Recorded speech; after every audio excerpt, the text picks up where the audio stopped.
Soon, Helen gives a birth to her son, who is named after his father. Huntingdon doesn't share his wife's love with his son. On the contrary, Helen's attention to the son soon makes him jealous. 3 years after the wedding, Helen discovers that Arthur has been cheating on her with Annabella Wilmot, a wife of a melancholic and patient Lord Loughborough, Arthur's friend.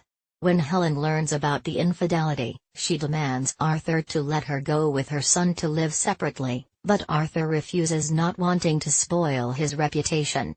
Helen's life becomes even more unbearable when she realizes that her son is much more attached to his father, who indulges all his whims.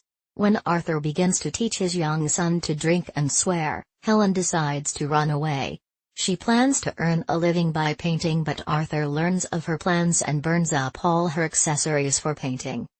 The situation seems hopeless, but then Helen's brother, Frederick, comes to the aid. He is ready to give his sister shelter in Wildfell Hall, an empty mansion in which they were born and lived as children. So one early autumn morning, Helen, with her son and faithful servant Rachel, flees from her husband's house and safely gets to Wildfell Hall using her mother's maiden name, Graham.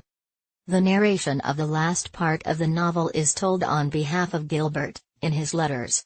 In the morning, having finished reading the diary, he goes to Wildfell Hall, where Helen asks him to leave her because she, as he knows, is not free and they cannot be together. 2 months later, Helen leaves Wildfell Hall and goes back to her husband because of his illness.